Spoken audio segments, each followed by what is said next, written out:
Behind the Headlines with the Notre Dame Alumni Association. My name is Mandy Kanukin, and I'm the Alumni Education Program Director, and I'm excited to welcome you back to Behind the Headlines.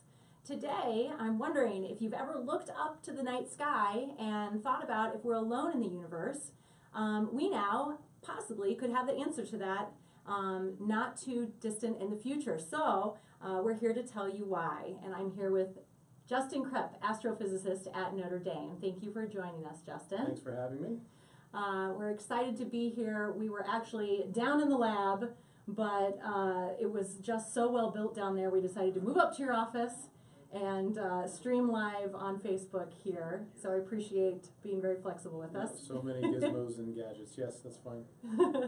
So last week, NASA launched a new planet hunting observatory into space, the Transiting Exoplanet Survey Satellite, known as TESS.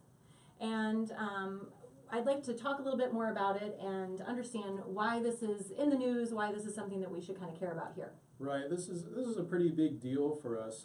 NASA's been planning this for some time, and it's standing on the shoulders of a precursor mission called Kepler, which a lot of people have heard about, which was very successful.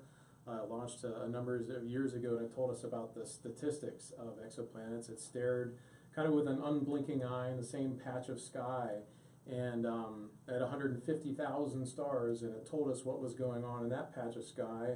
And we think that those numbers apply to the rest of the galaxy and the universe. And if they do, then it's very promising news, because Kepler told us that a lot of stars lay host to planets that are about the same size and possibly the same distance from their star, so they could have reasonable climates. And what's special about TESS, following up on that, which you mentioned it launched last week, it has a wider field of view. So it has slightly different camera configuration, and it's going to tell us about stars that are really nearby. So Kepler, the difference is, and this is why everyone is excited, is that TESS is going to be looking tens of light years away instead of hundreds of light years away. And that gives us a lot more signal to do our studies and to try to really tease out the individual details of the planets and their atmospheric properties. And so the way that it works is the planet passes in front of the star and it blocks some of the light. If you see a periodic signal, that could be an extrasolar planet. We vet those targets to see if the signal is real or false positive through various ways, and that's how our lab contributes to that. But that's just the beginning. Then we want to figure out what the atmosphere is made out of, if it has ozone, methane, all of the things that we think might be conducive to life as we know it here on the Earth. So you mentioned, and I mentioned earlier, your lab, which is just downstairs. Can you tell me a little bit about the work that you guys are doing there, and also Notre Dame's role in this research? Sure. So Notre Dame has access to some of the largest telescopes in the world, the Large Binocular Telescope, Keck Observatory in Hawaii, to name a few. And we're building an instrument called iLocator. The little I stands for infrared. That's the wavelengths in which it observes. And it's going to tell us the masses of the exoplanets. So TESS only tells us the radius, and it tells us the orbital period. It doesn't tell us, for example, if the planet has a large eccentricity. Maybe it comes in really close to the star and gets too hot, and maybe it goes too far away and gets too cold. We can figure that out with iLocator. We can also figure out its mass. And when you get mass and radius at the same time, now you've got density. And now you can discriminate, does that world, is it rocky?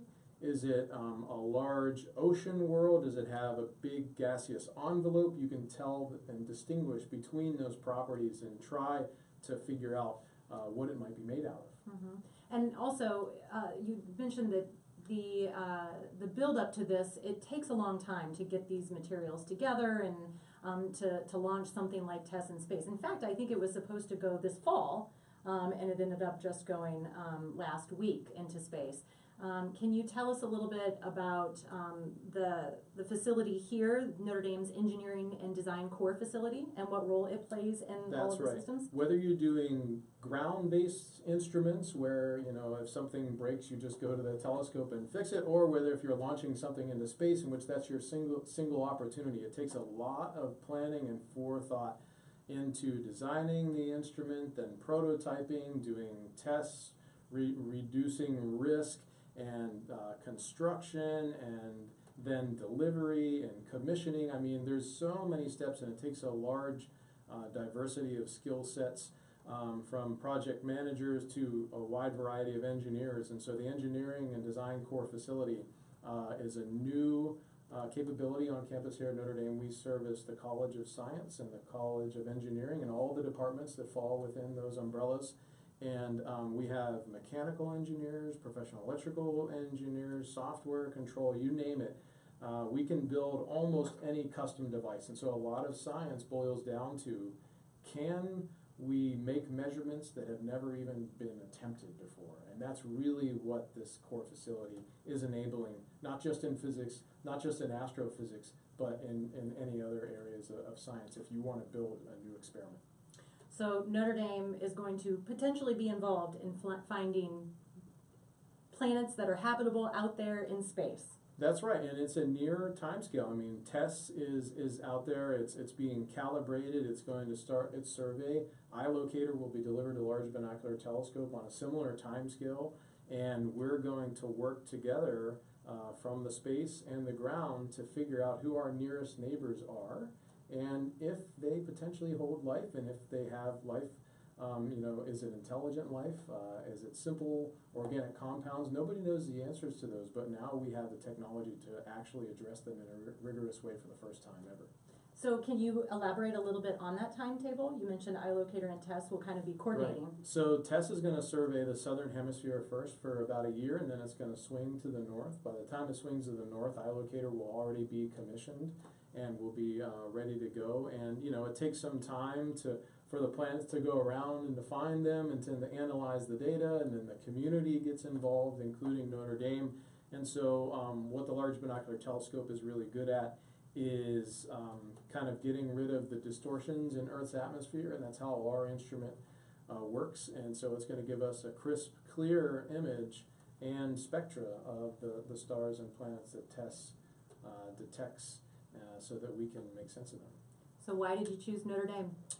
I love the mission, I love having a lab, and I love teaching. Great. Well, thank you so much for joining us, Justin. We appreciate it. Thanks again for joining us at Behind the Headlines.